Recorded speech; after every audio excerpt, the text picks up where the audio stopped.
Oui, devant ta télévision, tu te demandes pourquoi je pleure. Eh bah parce que c'est la dernière de la saison de Plus ou moins geek, donc il va y avoir pas mal de... apparemment de chroniqueurs qui s'invitent sur ce plateau. Vous reconnaîtrez Franck, Stéphane, les gars, je vous fais des petits clap-clap, Baptiste, Nico, ma petite Yumi, et bien évidemment les autres qui sont en plateau. Et le petit chiffre du jour, ce sera 1982, c'est la naissance de Fred et de Seb. Les autres autour de cette table, RL, Laurent Kessy, Sébastien, Beautiful Racia, Monsieur Frédéric, voilà, c'est Monsieur Rurik, sucré-salé, fallait quand même que je la fasse sur la dernière. Et François, bien évidemment, on l'oublie pas notre petit François. Lui, il nous oublie, hein. Ouais. Ah. Voilà, chaque fois on lui fait perdre ses jeux, c'est parti de jeux vidéo. Allez, tout de suite, sommaire. Aujourd'hui, c'est la dernière et ça me rend tout triste. Mais je dois faire mon travail de voix off, que voulez-vous. Vous découvrirez le film Hardboiled de John Woo, le jeu vidéo Quantum Conundrum, la dernière partie des aventures de Frank au cœur d'un tournage de Plus ou moins geek, l'interview carrière de l'auteur Norman Spinrad, le jeu de rôle 3h16 Carnage dans les étoiles, une enquête sur le phénomène de la Game Boy, le talent web Kemar, ex-membre du Velcro avec Norman et Hugo, Princess Jellyfish, le mystérieux auteur Greg Egan, et enfin, la dernière, mais cela dit incontournable, shopping list. David, mon gars, je t'ai aimé toute l'année, et maintenant pour la dernière fois, c'est à toi. Le ministère de la Culture du Japon pleure déjà la dernière chronique de la saison de Rurik. Rubrique cinéma avec Rurik.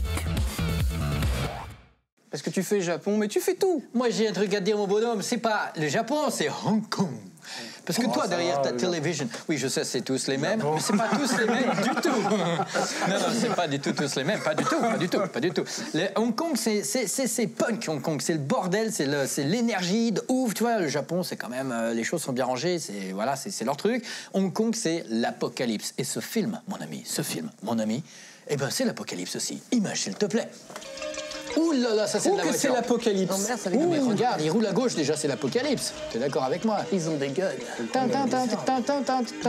Est-ce que c'est un film sur une boulangerie? Parce qu'il y a beaucoup de farine. Hardboiled. Eh ben, je pense que oui. Et ça charque sévère. Regardez-moi ça, ça tire. Ça tire l'arigot, j'ai envie de dire. Toute la journée, toute la soirée, tout le temps, toute la journée.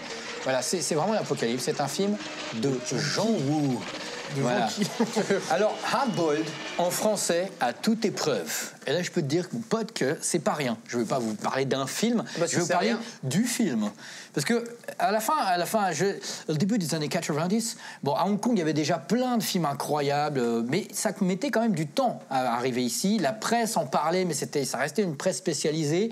L'Occident connaissait peu les films d'action de Hong Kong. C'est l'histoire de fantômes chinois, voilà, ce genre de truc. Un peu avant, il y avait des Jackie Chan, il y avait des Bruce Lee. Ça sortait qu'en VHS, on les avait pas au cinéma. Ça sortait en VHS et dans des trucs un peu chelous, personne ne connaissait vraiment, avec des doublages ignobles et machin. Et tout d'un coup, moi je me souviens de l'avoir vu ce film, Hardboiled, à toute épreuve, en salle. Pour moi, il y a un avant et il y a un après. Je suis sorti, je me suis dit, mais qu'est-ce que je viens de voir? Qu'est-ce que je viens de voir, hein? Clément, tu dois t'appeler Clément, toi qui regardes l'émission. Vraiment, j'ai vu une espèce de folie avec Chow Yun-fat, qui n'était pas encore la méga star internationale, il était déjà star là-bas, mais qu'il est devenu, qui tire 500 milliards de balles sans jamais recharger bien sûr son pistolet, qui avance comme ça en tirant, suspendu par un câble, et qui le plan d'après refait le même mouvement, forcément, parce qu'il faut exagérer un petit peu. Et vraiment, je me suis dit, mais ils sont fous ces mecs. Ils sont tellement fous que John Woo, qui était un réalisateur qui était déjà chevronné, il avait déjà fait Le Syndicat du crime, Une balle dans la tête, etc. C'était son dernier film à Hong Kong avant de passer à Hollywood, où là les gens ont dit, attends, à Hollywood, on ne sait plus rien faire, on n'a plus d'idées. Viens mon pote, remets-nous des colombes, des ralentis, des gunfights, des trucs. À toute épreuve, c'est l'apocalypse absolue entre. Alors c'est Chow Yun-fat qui est un flic, et il y a Tony Leung qui est un tueur, mais en fait c'est bon voilà, il y a tout. Je vais pas vous spoiler le truc. Et il y a un méchant qui est un grand méchant qui m'a terrorisé, qui est un Eurasien, donc il a un visage très étrange, Anthony Wong Cho-san, voilà, qui est vraiment l'un des meilleurs acteurs du monde, que j'ai eu la chance de côtoyer plusieurs années après, qui est un mec vraiment. Dans quel contexte? Sur des tournages de films, notamment avec Johnny Hallyday, parce que c'est lui qui joue à côté de Johnny dans Vengeance, voilà. Et Anthony Wong, c'est un mec qui a pas la langue dans sa poche, puisqu'il dit par exemple, John Woo c'est un con, John Woo il a pas de scénario, il s'intéresse pas aux acteurs, c'est de la merde, voilà. Ça c'est Anthony Wong, mais c'est pour ça qu'on l'aime. C'est vraiment l'un des meilleurs acteurs du monde. Faut savoir qu'il y a quelques années, au César de là-bas, l'équivalent, meilleur second rôle, il y avait donc 5 nominés, 3 fois c'était Anthony Wong pour 3 films différents. Voilà, ça vous donne un petit peu le truc. C'est comme si en France on avait, je sais pas, Gerard Depardieu par exemple. Non, c'est fini maintenant. Non, c'est pas possible. En Russie, pardon. Donc en fait voilà, c'est il y a un scénario vaguement prétexte qui est encore un petit peu comme Piège à Hong Kong avec Van Damme. Une histoire de fin comme ça, de passage à la rétrocession. Donc la rétrocession de Hong Kong à la Chine. Cette espèce de futur incertain où beaucoup de gens ont analysé le film. Chow Yun-fat qui tient un bébé comme ça, qui essaie de le protéger à la fin du film. Comme la jaquette, elle est terrible. Hein. Voilà. C'est la jaquette française, c'est ça. Voilà, c'est la jaquette française. Avec un bébé comme ça, il y a fusil à pompe. Et voilà, il y a des gens qui disent c'est un petit peu la métaphore. Il a Hong Kong et c'est un peu l'avenir de Hong Kong. Que va-t-il être? Est-ce qu'il va réussir à c'est le bébé. Ouais. Je ne suis pas sûr que forcément à Hong Kong ils se pensent. Ouais, je pense qu'ils sont pas trop fichés. Ils se sont dit, on le prend, on met un bébé, on lui met un gun. C'est virtuose. J'ai envie de dire, peu importe l'histoire, l'énergie est hallucinante et le film d'action mondial en a été changé. Eh ben écoute, je prends tout ton argumentaire. C'est formidable, c'est génial. Il y a de l'action. C'est l'Inside de Franck, 3e partie dans les coulisses de notre émission. Plongez au cœur d'un grand événement. Voici l'Inside. Les amis, découvrez le dernier Inside de Franck dans les coulisses de l'émission. À moins que Baptiste n'ait volé le micro. Vous êtes plutôt gentil, même si vous me faites peur. C'est vrai que le geek est assez flippant parfois. Bonjour. Vous entendez cette voix? N'est-ce pas merveilleux? Ouais, je travaille comme crooner à côté, moi, c'est chacun son boulot. Tu es apparemment la scénariste de l'émission. Non, je suis la script. La script, effectivement, je n'ai aucune expérience en matière d'audiovisuel, donc je ne sais pas la différence. Alors, laissons Franck, très frais en cette matinée, reprendre la main.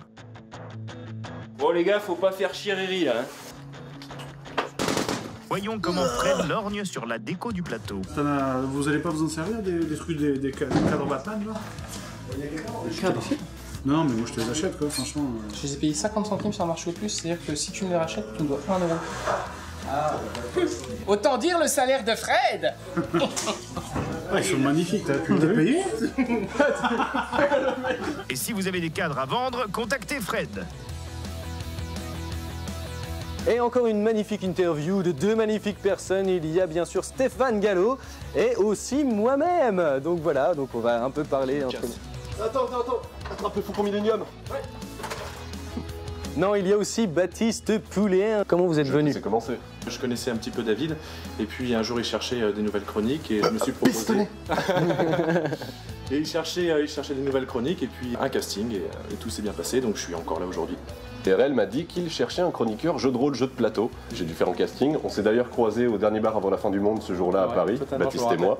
On a vu passer Yumi aussi rapidement. Ouais, mais le début d'une grande histoire d'amour. C'était chaud entre nous trois. Putain, tiens, j'ai suivi ton regard et j'ai fait ouf. Ouais. Du coup, on a laissé David en plan quand même. J'étais super fan de la saison 1 et je trouvais qu'il manquait beaucoup de cosplay, parce qu'il n'y en avait pas du tout. Donc résultat, j'ai envoyé un mail à David en disant que pour chaque thème de l'émission, j'aurais présenté tel cosplay, tel cosplay, tel cosplay. Et il m'a dit bah ok, on passe un test caméra sur Paris. Et donc voilà, j'ai pris 3 cm depuis. C'est vrai? Ouais, j'ai trop fière mais de ça moi. se voit, tu dépasses mon nez. Rencontrons également la grande bosse. La production, ça consiste en préparer les tournages, l'équipe, le concept, pour que ce soit une belle émission, en tout cas le mieux possible. Merci aussi le public qui nous suit et qui est très actif sur notre forum, sur les sites internet, sur les réseaux sociaux et qui nous donne de bons conseils qu'on essaye d'écouter. Surtout quand on voit ce qui se passe en coulisses. Pauvre Mylène, elle a souffert.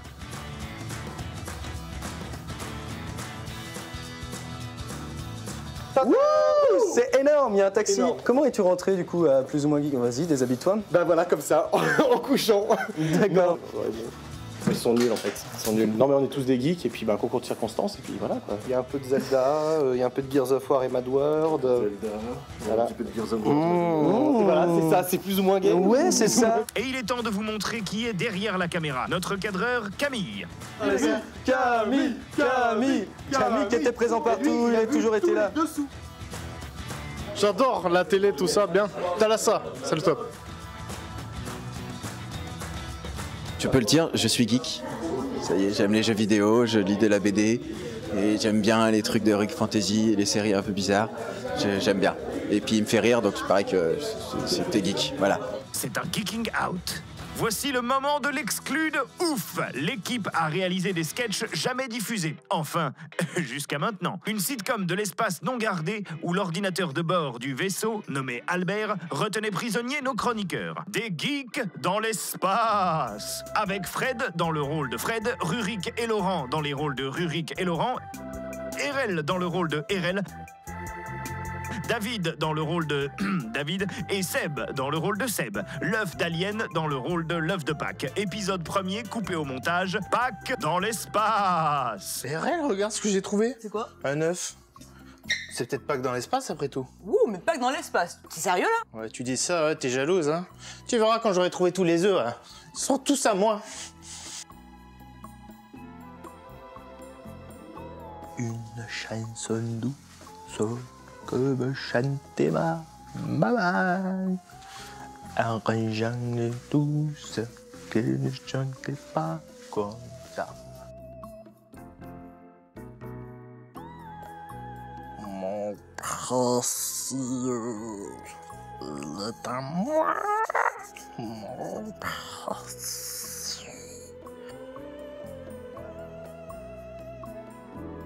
Ça va mieux toi, hein? Ouais, t'as l'air d'avoir repris le poil de la bête. Moi, ça va très bien.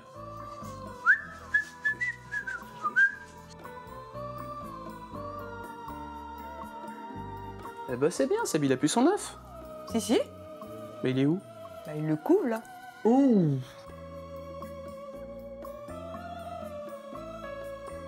Bravo, vous avez réussi à me faire passer le temps. J'épargne votre planète une journée de plus. Ouais, mais j'ai perdu mon œuf, moi. Qu'est-ce que tu manges, là? Une omelette. Ouais, mais pourquoi elle est verte? Si vous voulez retrouver des geeks dans l'espace prochainement, tapez sur 1. Je ne sais pas sur quoi, tapez juste 1. C'est aussi leur dernière, mais alors est-ce que c'est leur moitié de dernière puisqu'ils sont deux? Rubrique jeux vidéo avec Fred et Seb. Repris sur la grimace. De Niro. Acteur studio. Donc voilà, moi je vais te parler d'un jeu qui est sorti l'année dernière, c'est un petit coup de cœur, mais c'est un jeu qui est passé un peu inaperçu, mais qui est très très sympa et qui est un peu, voilà, qui a un gameplay un peu hors du commun, donc j'ai envie d'en parler. Et ça s'appelle, c'est un nom, voilà, encore à s'arracher les cheveux. J'attends. Pourquoi Quantum Cannon. tu me regardes quand tu dis arracher les cheveux? Je sais pas, j'étais attiré par là. Il me va très bien ce nom. Quantum Cannon. Et on va regarder les images tout de suite. Donc là aussi, le gameplay est un peu compliqué à expliquer, donc j'espère que vous serez attentifs à ce petit extrait vidéo. Ah mais si, Quand on voit des créatures, on voit un gant, on voit des trucs qui se passent, on voit des... en fait. Non, pas du tout, ça n'a rien à voir. C'est très étrange en tout cas ce qu'on voit là. Voilà, on voit des ça, trucs c'est qui des voilà. animatiques ou c'est dans le jeu? Je sais pas si vous avez compris. Le c'est un mot truc un peu comme Portal. exactement. C'est bizarre ce truc. La musique est très sympa aussi. C'est des Si on casse-têtes. peut écouter. Le jeu, c'est un puzzle FPS, c'est-à-dire un puzzle game à la première personne, un peu comme Portal. Je sais pas si vous connaissez le jeu Portal. Absolument pas, mais c'est vrai ce que tu dis. Et il y a une suite et tout. Et pourquoi Portal? Parce que justement, ce jeu a été créé par la créatrice de Portal, Ah d'accord. qui bossait chez Valve à l'époque et qui a amené ce concept de jeu de puzzle game à la première personne. Je suis obligé pour cette dernière de déchirer la fiche de Non, Monsieur non, Sébastien Rassia. pas celle-là. Non. Slade. Vas-y, continue, soyons fous.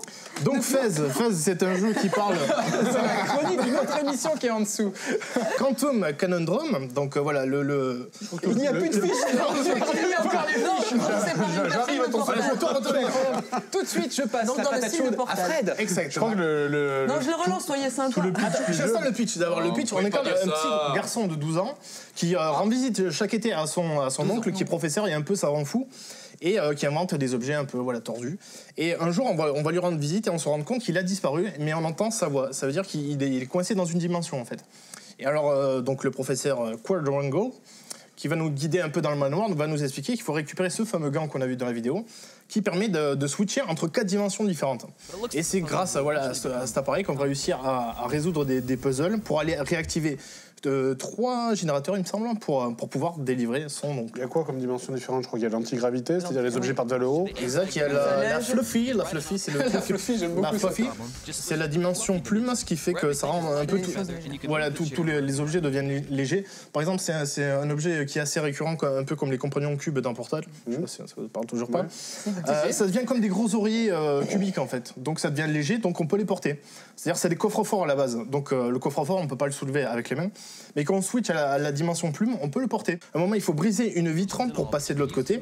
Et on a juste un coffre devant nous. Donc le truc, il faut le soulever, c'est-à-dire passer à la dimension plume, Fluffy, et le soulever, et ensuite le jeter en l'air. Et une fois qu'il est en l'air, rebasculer dans une autre dimension c'est-à-dire la dimension plomb, parce que voilà, il y a la plume, la plomb, plus lourd. et voilà, et ça devient plus lourd, donc le truc plus lourd dans les airs, avec l'inertie, va péter la vitre, et on passe de l'autre côté, et on évolue dans le jeu. Mais le truc, c'est que le jeu est pas aussi poussé que Portal, dans le sens où Portal, il y a vraiment un univers derrière, il y a des personnages, il y a un scénario. Voilà, il y a surtout c'est le côté personnage qui rend le truc attachant. Voilà, il y a une fanbase qui est assez énorme sur Portal, on trouve plein de produits dérivés maintenant, enfin voilà, c'est vraiment culte de chez culte. Le Kaki de l'ail partout. Voilà, les chansons de fin qui sont culte.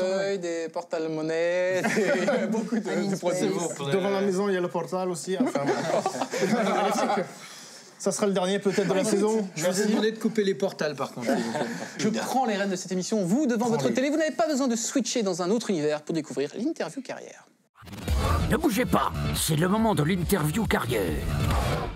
Si j'avais un corps, je me mettrais à genoux pour accueillir Norman Spinrad. Cet auteur emblématique de la SF, qui affiche plus de 70 ans au compteur, a même le goût de vivre en France depuis quelques années. Retour sur le parcours de cet éternel provocateur dont les œuvres phares, Jack Baron et l'Éternité et Rêve de fer, ont révolutionné le genre. Mais revenons sur son début de carrière comme agent littéraire. Je commençais à écrire. J'avais vendu 3 nouvelles. J'avais un appart pas cher dans l'East Village, mais j'avais besoin d'argent, d'un boulot. Puis j'ai pris l'agence de Scott Meredith comme agent. Ils n'ont rien vendu pendant 6 mois, alors j'avais vraiment besoin d'argent. Et je les ai convaincus de m'embaucher. L'agence avait des listes d'auteurs. Il faisait tout le travail, mais Scott Meredith signait lui-même toutes les lettres et tous les papiers. Nous étions donc tous anonymes. 2 rencontres l'ont profondément marqué. Michael Moorcock et Harlan Ellison. Quand je suis allé à la conférence de Milford, je ne connaissais quasiment aucun autre auteur. Et Harlan venait de suivre les Rolling Stones pour faire un article. On s'est plu tout de suite et nous sommes devenus amis. J'ai un peu vécu à Los Angeles où Harlan m'a trouvé un petit appartement. Et c'est à ce moment-là qu'il a eu l'idée de Dangereuse Vision.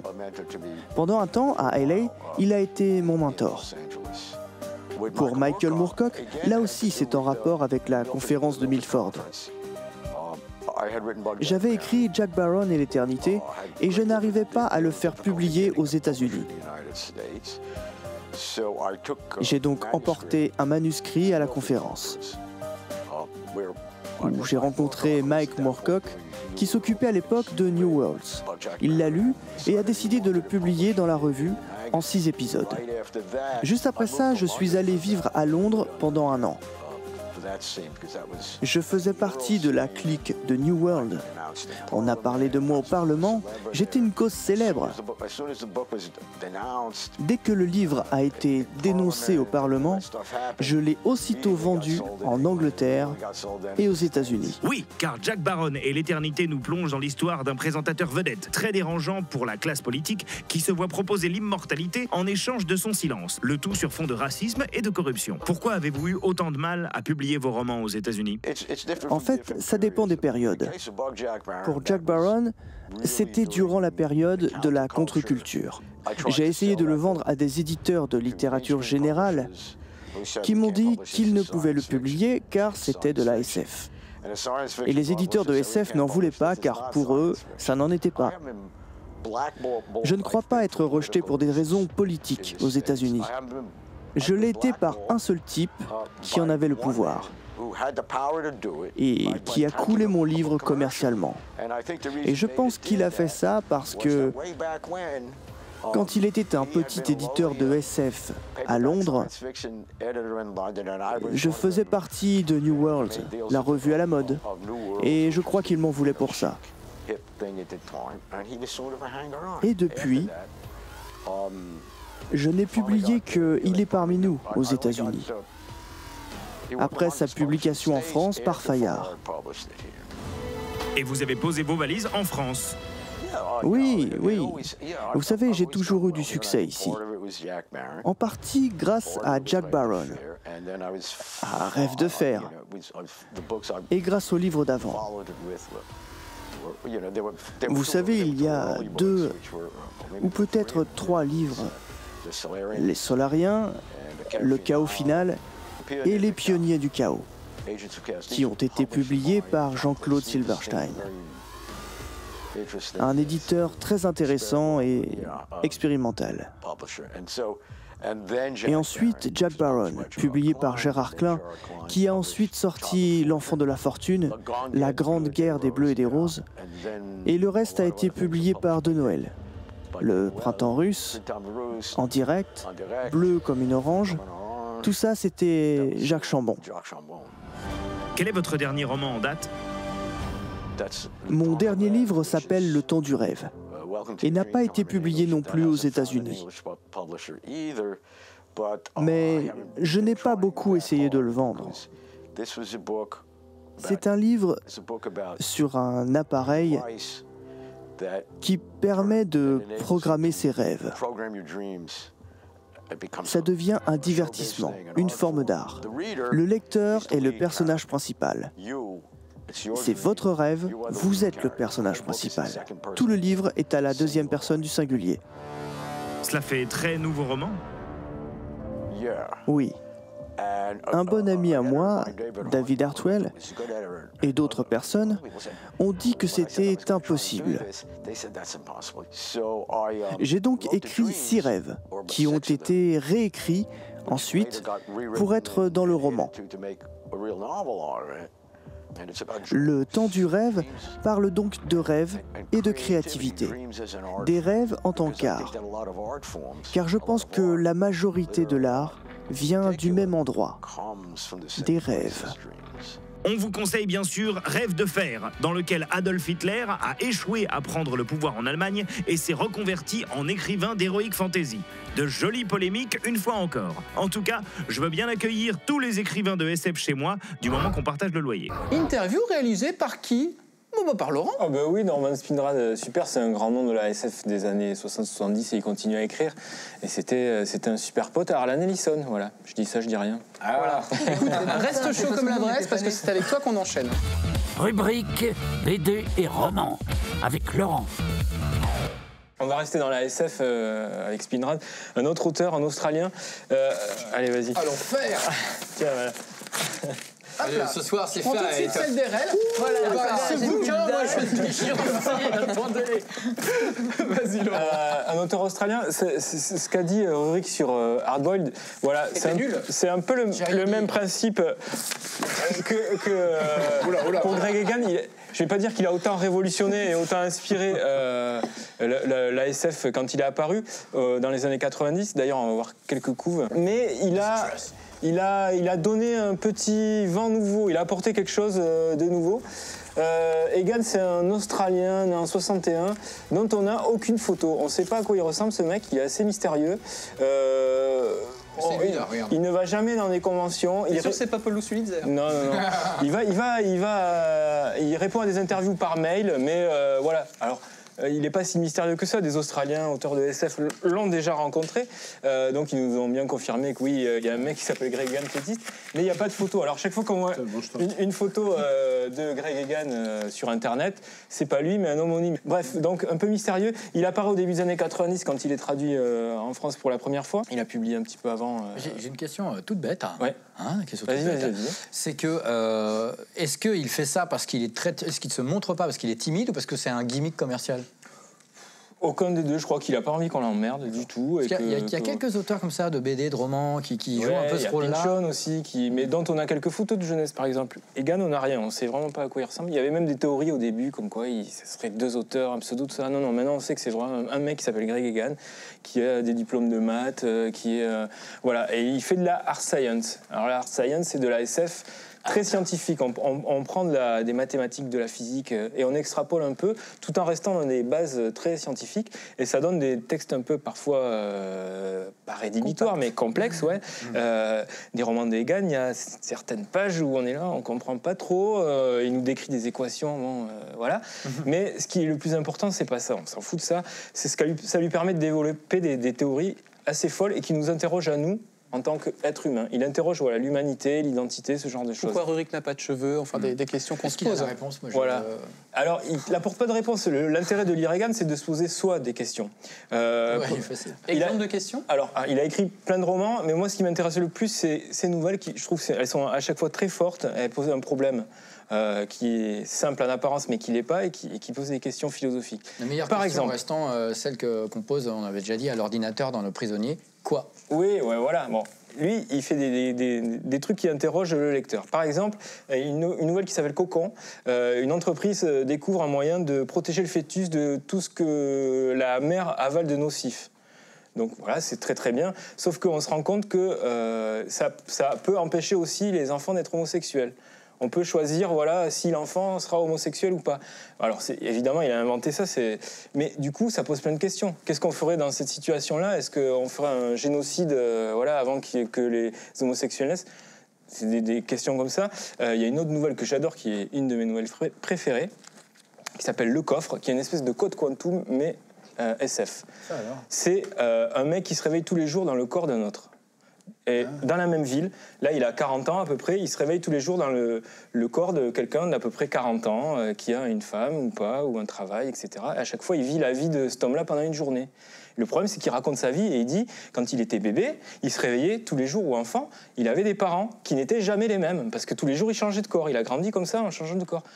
Et pour lui, c'était parfaitement normal de ne pas avoir tous les jours les mêmes parents. Et donc, il a mis des années à comprendre que les autres enfants n'étaient pas comme lui, et qu'eux, ils avaient toujours le même parent, il n'y avait que lui qui avait un problème. Enfin, ça pose des questions absolument dingues. Je ne vous raconte pas la fin de cette nouvelle, mais elle est assez folle parce qu'il découvre un petit peu une théorie qui expliquerait pourquoi il est devenu comme ça. Et voilà, Greg Egan, c'est des questions complètement tarées il n'apporte pas forcément de réponse, mais il permet de nous, quand on lit, de réfléchir. Et c'est formidable. Il a quel âge ce mec? Il est né en 61. Ah, il n'est pas très très vieux en fait. Et moi j'ai une question à laquelle j'ai tout de suite la réponse. Qu'est-ce qui vient dans cette émission? Une enquête geek. N'allez surtout pas aux toilettes. Voici l'enquête geek. Oh yeah! Les plus de 30 ans l'ont quasiment tous eu dans leur poche, qui était vite déformé vu le poids de l'engin. Aujourd'hui, retour sur le phénomène Game Boy, console portable de Nintendo qui a révolutionné le marché en son temps et que les collectionneurs s'arrachent désormais. Flashback, souvenirs et décryptage avec 2 experts triés sur le volet. La Game Boy, ça a été une révolution dans le jeu vidéo parce que ça a été l'imposition d'un nouveau standard, à savoir celui des consoles portables. C'était finalement la première vraie console de jeux portable à cartouche que connaîtront beaucoup de joueurs de jeux vidéo. Elle s'est vendue à plus de 118, 119 millions d'exemplaires dans le monde, ce qui en fait la 3e console la plus vendue au monde. Voici Game Boy. Il est portatif, il est excitant, il est stéréo et ses jeux sont interchangeables. De plus, Game Boy vous est offert avec ses piles et le tout nouveau jeu fantastique Tetris qui vous emballe. L'âge d'or de la Game Boy, ça a été vraiment 90, 91, 92, là où on a eu des Zelda, on a eu des Final Fantasy, et puis après la console a commencé à mourir doucement, jusqu'en 96 où, coup de poker, Nintendo sort Pokémon. Et là, c'est de nouveau l'explosion, le raz-de-marée. Pokémon Jaune, édition spéciale Pikachu sur Game Boy Color. Pikachu ne te quitte jamais et tous les deux, vous attrapez un maximum de Pokémon. Ensemble. Pokémon Jaune, attrapez-les tous. Donc du coup, nouvelle jeunesse pour la Game Boy. C'est ce qui a d'ailleurs fait qu'il y a eu des modèles nouveaux. Il y a eu la Game Boy Pocket. Il y a eu aussi, qui est très rare, qui était sorti qu'au Japon, je crois, la Game Boy Light, qui était en fait un modèle incroyable. C'était une Game Boy rétro-éclairée. Plus net. Plus léger. Plus petit. Game Boy Pocket, nettement plus petit. Et surtout, c'est la première de toute une lignée avec les Game Boy Color, les Game Boy Light, la fameuse GBA, la Game Boy Advance, et puis suivi par la série des DS et maintenant 3DS. Les premiers jeux de la Game Boy furent bien notamment des adaptations des jeux vidéo qui avaient eu un grand succès sur la console de salon, la NES. Donc on peut parler bien évidemment de Mario, on pourra parler de Zelda avec quelques années de retard, on pourra parler de Castlevania, on pourra parler de plein de petits jeux plutôt comme Snake, le fameux jeu de serpent que l'on connaîtra peut-être plus encore sur les fameux téléphones portables de Nokia. Et bien tous ces petits jeux voilà, furent partie des jeux vidéo qui marchèrent immédiatement sur la console de jeux portable. Mais surtout, on peut évoquer un pack, c'est-à-dire une console Game Boy dans un boîtier spécial vendu avec le jeu, et le jeu vidéo notamment Tetris. puisqu'on doit finalement à ce fameux jeu Tetris une grande partie du succès commercial de la Game Boy. Il n'y a jamais eu vraiment de flop sur Game Boy parce que c'était une époque qui est très différente de celle d'aujourd'hui. Les gens avaient de l'argent, tous les jeux marchaient. Même s'il y avait énormément de jeux, c'était pas encore comme aujourd'hui. Il y avait moins de shovelware. Ce qu'on appelle le shovelware, c'est les jeux de merde qu'on trouve à 10 € par wagon entier dans les supermarchés. Il n'y a pas eu vraiment de méga plantade sur Game Boy, quoi. Ça a été vraiment la console joyeuse où tout le monde réussissait à faire des ventes correctes. Jusqu'à 4 joueurs peuvent jouer en même temps. Collision! Nouveau body! Le troisième dépasse! Chaque pilote a sa voiture, ralentit, son écran et sa propre vue sur la course. Oh non, lui, il est fini! Ça, c'est ce que tu penses? Tu vas voir, mon gars. F1 Race pour le Game Boy de Nintendo! Bon, c'était pas une console qui était très puissante, mais à l'époque, la miniaturisation en était assez balbutiement. Et puis surtout, on parvenait avec 4 piles à jouer pendant des heures et des heures. Quand on est sur une console de jeu portable, on a envie de jouer pendant plusieurs heures durant sur sa console de jeu sans se préoccuper des batteries. Et en fait, c'était le pari réussi, très réussi de la Game Boy, comparativement justement, encore une fois, à l'Atari Lynx ou à la Sega Game Gear, puisqu'elle ne disposait que de 2 heures d'autonomie sur des piles alcalines, alors que la Game Boy, vous aviez 22 heures d'autonomie devant vous, vous imaginez. Même la 3DS maintenant ne fait pas autant. Ah, les piles. Je crois que j'ai vidé des magasins entiers pour ma Game Boy. De quoi manquait la Game Boy? Je dirais d'un écran rétroéclairé. Ça, je pense que ça leur aurait pas coûté bien cher de mettre une petite lampe derrière l'écran. Mais bon, elle a quand même bien rempli son rôle. Et puis ça a permis aux vendeurs d'accessoires de nous vendre des super loupes agrandissantes avec lampe qui permettaient de jouer la nuit planqué sous son lit. L'image était en monochrome, en 4 dégradés de gris, sur un écran qui n'était pas d'une qualité terrible, parce que nous étions sur les premiers écrans à cristaux liquides LCD grand public. Et cet argument d'ailleurs sera repris par tous les concurrents qui essaiera de lancer des consoles de jeux portables à cartouches, mais couleurs, utilisant des écrans LCD couleurs, tels que Atari Lynx ou la Sega Game Gear. Évidemment, les gens d'aujourd'hui regardent la Game Boy, ils vont vous dire il n'y a pas le Wi-Fi, il y a des piles, il n'y a pas de batterie. Mais enfin, en 1989, faut s'imaginer que les téléphones portables étaient dans une mallette. Donc c'est une console de jeu qui restera gravée certainement dans le cœur de bon nombre de joueurs pendant très longtemps encore. Et nous avons parmi nous quand même des grands joueurs de Game Boy à l'époque. Avec des jeux préférés peut-être? Ah, mais Zelda, Link's Awakening, obligé. Ouais, pareil, Link's Awakening aussi. Ouais, moi aussi. C'est le meilleur jeu sur Game Boy. C'est vrai, c'était oui, parce que si on revient, Laurent sera expert jeux vidéo. Tu vois. On va voir la dernière rubrique jeu de rôle, jeu de plateau qui va me permettre de faire sa dernière imitation de ses fans. Tout de suite, rubrique jeu de rôle, jeu de plateau. Rubrique jeu de rôle avec Stéphane. Bienvenue dans la rubrique jeu de rôle, jeu de plateau. Le jeu du jour est un jeu de rôle 3.16 Carnage dans les étoiles. Sous ses airs décérébrés, celui-ci cache en vérité une pépite. On peut le considérer au premier degré comme un jeu de campagne militaire futuriste à peine réaliste et à la limite du foutage de gueule côté règles. Mais on peut aussi s'en servir pour amener progressivement ses joueurs à prendre le contrôle de la narration. En bref, on peut en faire un simple défouloir, mais on peut aussi essayer d'en faire bien plus que tout cela, un peu à la façon dont un Starship Troopers peut se révéler véritablement profond. La partie n'a pas encore commencé et pourtant déjà les joueurs sont dissipés. Robin et John sont en train de reluquer leurs personnages minimalistes, Rico, un sergent sec et gueulard, et Tony, un caporal loyal et con. Les feuilles de personnages ont été faites en 5 minutes chrono. Le maître de jeu de son côté est en train de préparer l'aventure qui va être jouée dans quelques instants. Il tiraudait le programme de la partie. Il commence par le nom de la planète. Premier résultat, Warhol. Côté environnement, le maître de jeu relance les dés, il sort un 9. Il y aura donc une humidité très élevée. Tirage suivant pour connaître la nature de l'ennemi. Il va s'agir d'une planète consciente. Et enfin, tirage du pouvoir des aliens. Il s'agira de terminer une rencontre, ce qui permettra aux aliens de disparaître subitement après leur attaque. 5 minutes de préparation et on est déjà prêt à jouer. C'est quand même sympa, 3.16. Les joueurs sont en plein briefing et l'objectif est donc Warhol 6, une planète marécageuse couverte de mangroves et de forêts tropicales denses. L'équipe précédente a disparu lors d'une mission de reconnaissance et la mission des gars du régiment 3.16 va être très simple, les retrouver et s'ils sont morts, les venger. Les gars se préparent à la fête, ils descendent de navettes, hument l'air, arment leurs guns, font les malins, et soudain, le MJ les interrompt au milieu de leur délire et leur explique qu'une immense déflagration vient de partir derrière eux, les projetant au sol sur quelques mètres. Derrière, une explosion d'acide vient d'emporter en une seule fois l'intégralité de leur contingent. Ils se retrouvent seuls sur la planète. Robin se tourne et demande des infos complémentaires. Les gars ont les mains qui tremblent par anticipation, ils préparent leurs dés. Dans un autre jeu, il serait prudent, mais pas là. Là, il demande juste où sont les ennemis. John tente d'ailleurs de déterminer l'origine du tir alien. Il fait un jet de capacité hors combat à la demande du maître de jeu. La capacité hors combat est l'une des 2 capacités sur 10 qu'utilise 3.16. En dessous de 7, son jet sera réussi. Il tire un 4 et donc c'est bon. Il a localisé la source du shoot. Robin ne l'attend pas, il annonce que son personnage part immédiatement dans cette direction. De son côté, John lui emboîte le pas. Sur un ton rigolard, les gars sont déjà en train de parier à qui killera le plus dans 1 minute. Les kills sont ici les points d'expérience.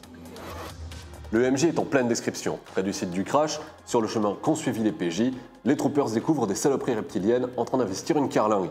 C'est le moment de faire un test de domination pour savoir qui va fixer les règles d'engagement. Le MJ lance le premier les dés pour ces reptiles. Dans ce jeu, il est contraint par les règles. Il lance les dés, il fait de belles réussites avec un 4, un 4. Il relance les dés, il obtient un 5 et un 6. C'est au tour des PJ de lancer leurs dés et ils font un test de capacité hors combat. Les résultats sont assez mauvais. Un 2, un 9. Pour le coup, Robin a fait moins bien que les aliens. Quant à John, lui, il a foiré complètement son test. Cela pourrait être pire, il ne se retrouve pas embusqué par les reptiles, mais ce sont eux qui vont choisir la portée initiale et il se place à portée proche. Ce n'est pas une si mauvaise nouvelle pour nos 2 troopers qui sont bien équipés. Le maître de jeu a sorti 4 jetons ennemis d'un coup, il lui en reste 6 en réserve actuellement. Le comité d'accueil est en tout cas sacrément copieux. Robin ouvre le bain de sang. Il lance les dégâts pour estimer ses kills, il sort 2 des 10, obtient 11, il fait donc 11 kills à la mitrailleuse lourde et il retire un jeton menace ennemie du tableau du maître. 2 unités de reptiles ripostent ensuite et elles s'en prennent immédiatement à John qui subit 2 kills. C'est une très lourde attaque, une attaque très violente. John va se venger à présent, il lâche une décharge au fusil à projectiles, un des 6, il élimine 5 reptiles, c'est un joli jet et il fait disparaître un second pion menace. Le MJ décrit les bêtes piteuses qui tentent de sortir de la forêt pour venir se battre au corps à corps, mais sans succès sous les rafales des troopers. Après 2 petites rencontres fugaces qui ont légèrement affaibli les soldats, les troopers ont finalement découvert le centre neural de la planète, la zone d'où convergent toutes ces attaques concernées. Les joueurs parviennent donc à imposer leur distance de combat favorite, une distance proche, parfaite pour installer une zone de kill efficace et utiliser au mieux leurs armes. La boucherie est à un stade très avancé et les 2 héros font maintenant face aux 2 ultimes régiments d'aliens. Mais par contre, ils sont estropiés. Une nouvelle blessure serait fatale à chacun d'entre eux. John prend de vitesse Robin, se relevant. Son personnage se lève, vide son chargeur dans le tas ennemi, puis plonge l'arme au poing directement dans l'œil du monstre. C'est la fin des combats et les troopers du 3.16 n'ont pas démérité. Et comme dans cette émission, malheureusement, il n'y a pas Yumi, je vais quand même faire un lancement d'RL façon Yumi. 4, 3, 2, 1. Rubrique culture japonaise avec RL. Quoi de mieux que Plus ou moins geek pour parler d'une série sur les geekettes? Plus ou moins geek, ça sera la version fille, tu sais. Ouais, c'est ça. Non, pour les fans de manga, ils doivent déjà savoir de quoi je parle, mais sinon, on va regarder ensemble. T'as encore une fiche? Oui. Oh, la tricheuse. Ah, mais regarde, le générique, en fait, il est inspiré de plein de films différents. Mary Poppins, Kill Bill. Enfin, Kill Bill. Non, qu'est-ce que j'ai dit? Non, je m'en vais. Bon, donc j'ai récupéré mes petits bouts de fiche. Bon. Le plateau sera nettoyé par des gens qui ne sont pas nous. Vas-y. Voilà, mais c'est pour ça que vous jetez tout par terre. Donc c'est une série humoristique et une histoire d'amour, parce que j'en ai pas encore présenté cette année. Parce qu'il y a un petit cœur qui bat sous RL. Ouais, c'est surtout parce que c'est drôle. C'est un humour de quiproquo. C'est un humour de quiproquo un peu comme les vaudevilles. Donc c'est l'histoire de 5 geekettes, 6 en tout en fait, qui vivent recluses dans une sororité où même les hommes sont interdits complètement de venir où que ce soit. Elles cherchent des nouveaux locataires, mais même les homos qui demandent de venir, elle dit non, c'est des mecs, on n'en veut pas. Et donc... En fait, RL est en train de rire, elle repense au truc. Et donc, mais ça me stresse, t'imagines pas comment ça me stresse.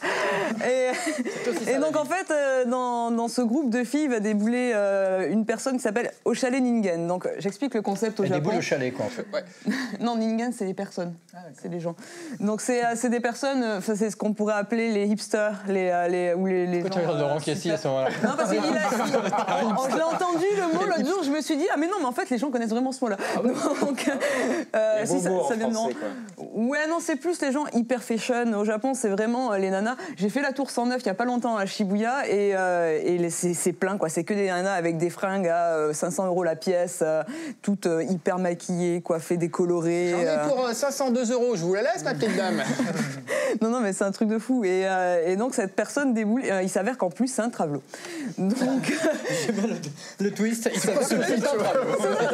Et donc, il y en a qu'une qui sait ce secret-là, et la personne tape l'incruste chez elle. Et elle essaie de cacher qu'en fait, déjà, les nanas, elles sont tétanisées. Leur moyen d'autodéfense dans la jungle de Tokyo, c'est la pétrification. Dès qu'il y a un truc qui les gêne, elles sont comme ça. Elles parlent plus ni rien. Et donc, déjà, la personne un peu bling-bling qui est là, ça les terrorise. C'est très parodique comme humour, parce que c'est... Ouais, le lyrique que tu nous as montré, c'est que de la parodie. Oui, c'est vraiment du quiproquo. Donc à chaque fois, le mec il va parler comme un garçon. Au Japon, c'est olé pour dire je. Voilà, la fille elle va essayer de cacher en disant olé, comme ça, voilà, pour essayer de détourner l'attention. Donc ça s'appelle Kuragehime ou en français Princesse Jellyfish, en bon français, n'est-ce pas? Princesse Méduse. J'adore. Voilà, donc ça parle de méduse. Donc en fait, au Japon, les geekettes, ça s'appelle otaku. Et donc il y a des otaku de tout et n'importe quoi. Donc l'héroïne, c'est une otaku de méduse. Voilà, d'où la petite méduse. Ta meuf, elle est fan des méduses. Voilà. C'est génial. Mais c'est pour ça qu'elles ont pas de mec en fait. Il y en a une qui est fan des vieux messieurs, donc voilà, dès qu'elle voit un petit vieux, elle kiffe sa race. Il y en a une qui est fan de train, enfin voilà, c'est un truc un petit peu fan barré. des bouchons de stylo, je t'en file un. Non, pas tellement, tu peux le garder, te le mettre, voilà. Ah pardon. Madame, donnez-moi le gonzo ARL, tu vas être puni. Il y a combien d'épisodes? C'est qui là? Je sais que tout le monde s'en fout, mais il y a combien d'épisodes? Il y a 11 épisodes, c'est une série assez courte, mais le manga est toujours pas terminé au Japon, c'est une série en cours. 11 épisodes, c'est tout? Ouais. Ah, tout ça pour ça? Oh bah dis donc. Mais désolé, écoute. Ça tient vachement bien ta méduse. Oui, c'est parce que c'est à cause de la laque. La méduse, elle est collée. T'as une tête à méduse. Ouais. Et cette fois-ci, je vais faire un lancement en façon Baptiste. Patron, nous avons réuni des informations. La rubrique suivante, c'est François. C'est le moment de découvrir un nouveau talent web. Voilà, donc aujourd'hui c'est la fin de la saison de Plus ou moins Geek, et je suis triste. Pour deux choses. Déjà parce que c'est la fin, mais aussi parce que c'est une fin un peu molle, un peu nulle. Il n'y a pas de surprise de fin, un truc qui pourrait relancer un peu l'intrigue, qui pourrait nous... Oh mon Dieu, mon frère jumeau, tu viens de l'espace! Oh non! Tout de suite, un talent web. Merci pour cliffhanger, les mecs. J'ai un truc à vous avouer, je n'ai pas mon permis d'automobile. Bon, je pars pas de zéro, hein, puisque je suis un dieu sur le jeu vidéo. Moi j'adore par exemple aller super vite sur l'autoroute comme ça, et péter tous les lampadaires. Avec talent.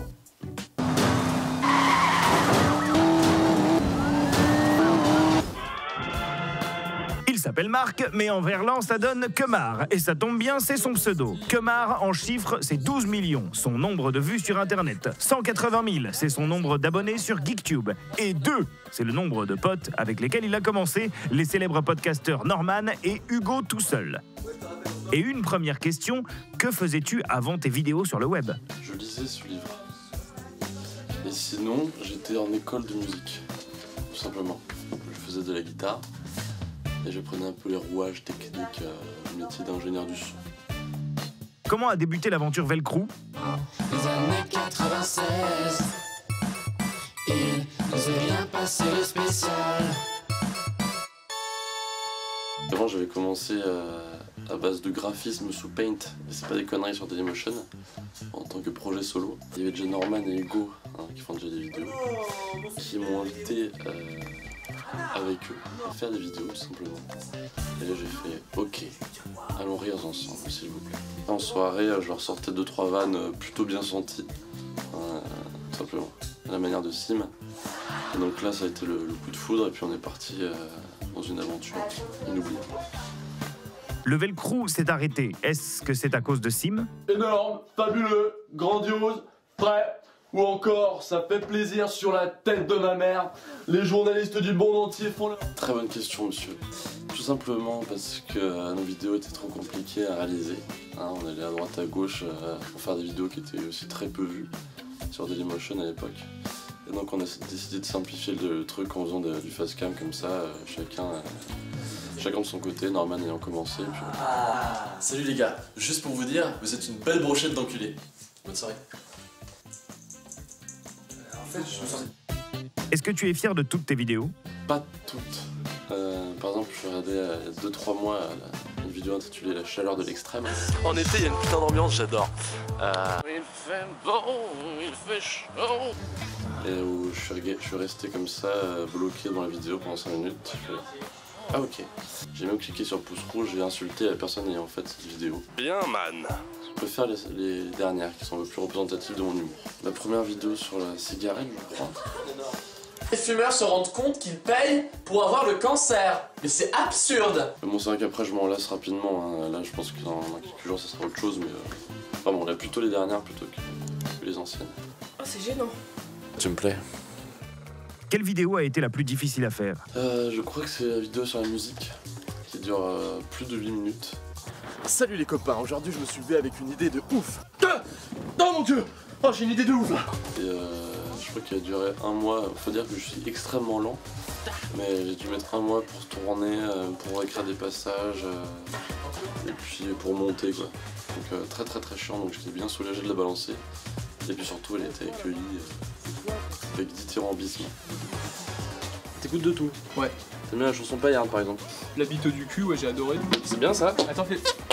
Ouais, ça j'aime. T'aimes bien cette zika? T'aimes bien ça? Ça me plaît, ça, j'écoute de tout en fait donc. Connard. Ouais. Le bruit de la porte, c'est pas mal ça! Comment définirais-tu ton style? Mon style, c'est ça. Voilà. Pour résumer. Donc moi je peux placer des inconnus, Louis de Funès, Richard Boringer. Richard Boringer, que l'on salue. Bien sûr, plus ou moins geek encore. Enfin voilà, c'est la Bible. Genèse. Bon, alors lui, il est sur une autre planète. Hein. Moi j'ai plein d'influences à droite à gauche. Donc c'est pour ça que peut-être un peu mon style il part dans tous les sens. Quoi. Donc c'est pour ça que parfois les gens ne comprennent pas et qu'il leur faut un peu de temps pour faire ah ok, je comprends un petit peu. Où est-ce qu'il veut en venir ce petit bougre? Petit bougre, quels sont tes futurs projets? Donc une nouvelle chaîne YouTube, Team Bagel. En gros, il y aura pas mal de mecs d'internet qui vont être réunis avec autour d'une prod vraiment stylée, vraiment bien foutue comme à la télé. Quoi. Alors, allez voir les sketchs de Kemar, rejoignez ces 180 000 fans Geekbook et pour finir, comme David, un bon geek est un geek curieux et à lunettes. Ma conclusion sur les textos, c'est que c'est à la fois bien et pas très bien. Au revoir. Je vais faire un lancement façon Nicolas. Patron, ce qui suit, c'est un truc incroyable. C'est Franck, la shopping list. Tout de suite, la shopping list. Salut à tous, et voilà, c'est la 27e et dernière shopping list de cette émission, donc maintenant je crois qu'il est temps de vous dévoiler mon secret. Parce que j'ai toujours essayé de faire des blagues machistes et salaces, des trucs sous la ceinture, pas forcément très marrants, mais c'est juste... Ah. C'est pas possible, on m'appelle tout le temps. Ouais, allô? Oh mince, j'avais oublié, attends, j'arrive. Titanium Wars, un jeu spatial où vous aurez pour but de développer un empire pour venir à bout de vos adversaires lors de combats tactiques et acharnés. Vous devrez également prendre un matériau qui attire toutes les convoitises, le titanium. Une ressource qui permet de repousser les limites de la technologie. On va maintenant faire une passe rapide sur 2 jeux à retrouver sur Wii U. Il y a d'abord Lego City Undercover. Vous êtes un flic dans une immense ville, c'est beau, fluide, drôle et bourré de références. Et pour une fois, Lego ne base pas son jeu sur une licence d'un film déjà existant. Ensuite, il y a Monster Hunter 3 Ultimate, où vous incarnez, comme son nom l'indique, un chasseur de monstres dans un monde vaste et complet, avec plus de 200 quêtes, 70 monstres à combattre et de nombreux items à fabriquer. The Thompson, un film en Blu-ray avec comme phrase d'accroche « Twilight rencontre Tarantino ». Ok, bon, c'est un peu rien à voir, c'est comme si tu faisais un mix entre Dora l'exploratrice et Los Angeles 2013.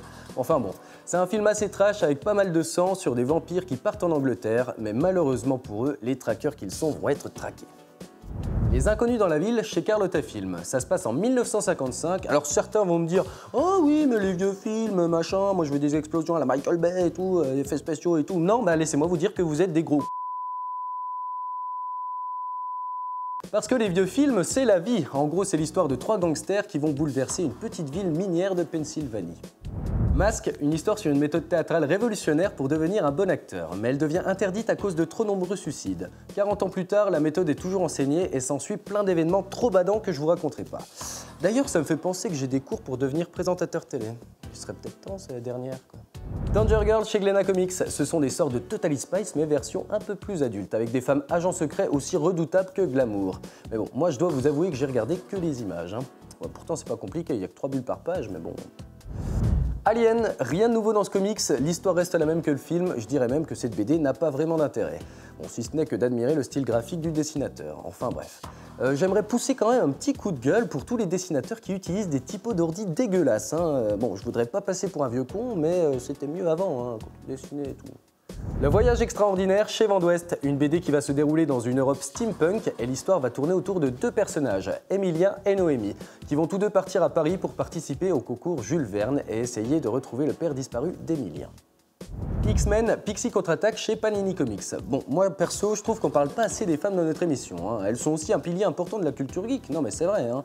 Elles sont belles, intelligentes, voire plus intelligentes que les hommes. Hein. Bon, je tiens à le rappeler. Hein.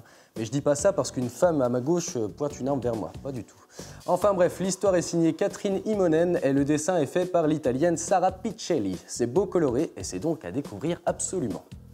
Elle chez Soleil, un homme va partir sur les traces ancestrales d'une princesse égyptienne nommée Elle. Celle-ci posséderait le secret de la jeunesse éternelle, mais sa cruauté n'a d'égal que sa beauté et l'aventure s'annonce bien périlleuse. Moi perso, j'aime bien l'Égypte, tout ce qui est pyramides, papyrus, l'animateur télé Nagui, enfin tous ces trucs quoi. La dernière pluie chez Fleuve Noir, un thriller qui nous plonge dans l'histoire d'un homme qui va partir à la recherche de sa femme journaliste, qui elle-même est partie enquêter sur un serial killer. Mais son mari découvre qu'il pourrait y avoir un lien entre le tueur et sa femme. C'est assez flippant. Enfin bref, tout ça se passe à Helsinki. Helsinki, une belle ville où il doit se passer plein de choses. Comme par exemple, la pêche. La pêche, c'est cool la pêche, non ? Et voilà, la shopping list est définitivement terminée. Je tiens à remercier quand même toutes les personnes qui m'ont permis de faire cette rubrique. Je pourrais mettre quelque chose dans mon CV à côté d'Escort Boy. Ça va faire du bien. Et quant à nous, on va retrouver la fin de Plus ou Moins Geek. C'est parti. Salut. Franck, c'était ta dernière, mec. Allez, c'est le moment de passer au plus, et cette fois-ci, je vais pas demander à mes petits chroniqueurs chéris d'amour que j'aime de voter, puisque le grand plus, on va le donner à tous les gens qui ont permis de fabriquer cette émission. On a passé une super saison tous ensemble. Je vais penser notamment à toute l'équipe technique. Vous avez pu la voir un petit peu dans l'inside que Franck a fait pendant 3 épisodes. Donc un grand merci à tous les cadreurs. Il y a Eric qui est à la grue qui est là. Bonjour Eric. Oh, Eric nous avons Arnaud Travelling. Je vois Nicolas qui fait de l'électricité. Et non pas Arnick de Travelot. Hein. Arnick de Travelot. Il y a des gens qui poussent le travelling. Un grand merci à tous les soutiens qu'on a eu au niveau de notre chaîne. On fait des gros bisous à notre productrice chérie qui devrait vraiment nous augmenter, je trouve. Un grand alléluia à Jean-Louis, notre chef opérateur qui nous a éclairés. Parce que sinon, Père Noël à nous. Notre Père Noël, hein, c'est Georges Lucas. À chaque fois qu'on met une vidéo ou une image de Jean-Louis sur notre Facebook, les gens me disent oh, c'est réalisé par Georges Lucas. Non. Par contre, c'est réalisé par David Aremza qui est plein de qualités, même s'il est belge, hein, malheureusement. Et qui ne s'énerve jamais. Et qui ne s'énerve jamais, qui est quelqu'un d'une grande classe. On va faire des gros bisous à David. À nos scripts, puisque nous avons eu 3 scripts. Donc un gros bisou à Réjeanne, à Marjorie et à Il n'y avait que 2 scripts.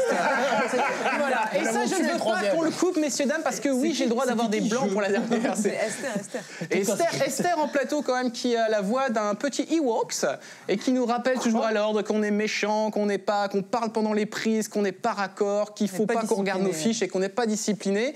J'en oublie, il y a des cadreurs qui sont là, qui sont derrière. Il y a 2 autres cadreurs qui sont cachés derrière. Il y a Mathieu, il y a Jean-Yves, il y a Jean-Christophe et son bonnet de laine surréaliste. Dans le cas régie, un gros coucou aussi à Johan qui lance tous les sujets, qui a beaucoup de patience avec nous. Qui y a d'autres, les amis? Mais il y a Karen, notre maquilleuse. Et je vais continuer mes remerciements en faisant apparaître ces gens avec, attention, incroyable, un claquement de doigts. Papa,